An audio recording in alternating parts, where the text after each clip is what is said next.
खुलुमबाय गोजोन फुंबिलिनि बयनिसिमबो गाहाम हामलायनाय जासिहरनाय जाबाय। आसा खालामो नोंथांमोनहा गासै मोजाङै दं। बे समाव आं नोंथांमोननि सिगाङाव फुंबिलिनि मोननैसो खौरां लाना फैलायबाय। अन्नानै भिडिअखौ स्किप खालामाजासे जोबजासिम नायलांदो। दिनैनि फुंबिलिनि मोननैसो खौरांफोरा जाबाय।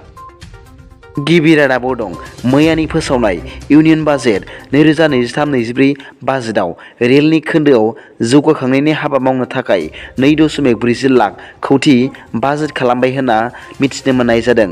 बेजों लोगोसे बाजेटआ उरां जाहाजनि गाथोन एबा एयारपर्ट बानायनो थाखाय थि खालामदों होनना मिथिनो मोननाय जादों आरो 30था स्किल इन्डिया सेन्टार गायसननो थाखाय थि खालामदों होनना भारतनि रांखान्थि मन्थ्रि निर्मला सीतारमणआ फोरमायना होदों होनना मिथिनो मोननाय जादों।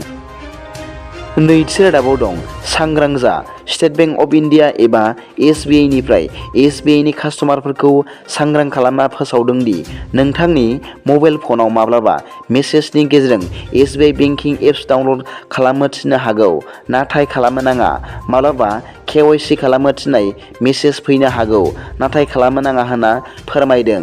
बेजों लोगोसे account number, debit card, credit card नाम्बारफोरखौ सिनायै मानसिनो शेयार खालामनो नाङा होनना फोरमायदों। CVV पिन बायदिनि नाम्बारफोरखौ शेयार खालामनो नाङा होनना फोरमायदों होनना मिथिनो मोननाय जादों। मख'नो गोनांदि बेफोरखौ शेयार खालामोब्ला माखासे दुथांफोरा नोंनि रांखौ बख'खोमानानै नोंनि एकाउन्टनि रांखौ लांदां खालामनो हागौ होनना सांग्रां खालामना फोसावदों होनना मिथिनो मोननाय जादों। थामथि रादाबाव दं गोजोनथाव खौरां भारतनि रांखान्थि आरो राजखान्थिनि फारसे गोनांथार बिहोमा होनो हानायनि थाखाय हादरनि बारग' गाहाय मन्थ्रि डक्टर मनमोहन सिंहनो ब्रिटेनआव लाइफ टाइम एचिभमेन्ट एवार्ड गथायदों। बे माननि बान्थाखौ बारग' गाहाय मन्थ्रिनो भारत ब्रिटेन एचिभार्स अनार्सआ गथायदों होनना मिथिनो मोननाय जादों। ब्रैथि रादाबाव दं चिरां जिल्ला बेंटल सालबारि सेनं लोखि हाजारनि दै सान्थिखौ होगासिनो दं होनना मिथिनो मोननाय जादों। मिथिनो मोननाय बादिब्ला चिरांनि मुंदांखा अन्थाइनि दै सान्थिखौ गुबुन गुबुन जिल्ला एबा जायगाफोरनिफ्राय गोबां सुबुंफोरा डाक्टरनाव फाहामथाय लानानै हामैलाय बे मुंदांखा अन्थाइनि दै सान्थिखौ फोथायना लांफैना लोंनानै हामनाय फोरमायदों गुबुन गुबुन देहानि बेमार एबा जेंनाफोरनिफ्राय होनना खौरांगिरिफोरनि सिगाङाव फोरमायदों। बाथि रादाबाव दं थांनाय समबारखालि खोला सानजा दिल्लीनि कालकाजियाव सासे थाखो 9नि सासे फरायसा 18 बोसोर बैसोनि लाइमोन सेंग्रासाखौ माखासे गाज्रि सेंग्रासा हान्जानि सासे लाइमोन सेंग्रासाया सासे सिख्लानि थाखाय नांज्लायनाय जाथायाव बे थाखो 9आव फरायनाय महन मुंनि 18 बोसोर बैसोनि लाइमोन सेंग्रासाखौ देगारजों सुथारदों होनना मिथिनो मोननाय जादों। मिथिनो मोननाय बादिब्ला महना कालकाजि गभर्नमेन्ट हायार सेकेन्डारि स्कुलाव फरायोमोन होनना मिथिनो मोननाय जादों। दथि रादाबाव दं गोदान दिल्लीनि द्वारकायाव सासे एयार हस्टेसआ जिनाहारि खालामजादों।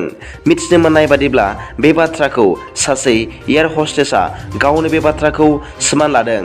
बे एयार हस्टेसआ पुलिसनो फोरमायदों दि सासे हौवाया गावखौ जिनाहारि खालामनानै बुग्लिदों आरो बे जाथायखौ रावनोबो दाफोरमाय होनना सिगिदों। बियो आरोबाव फोरमायबावदों दि हौवाया नर्थ इस्टनि मोनसे हादरसानि आरो सिगांनि सासे पाइलट होनना खिन्थाना लादोंमोन होनना फोरमायदों।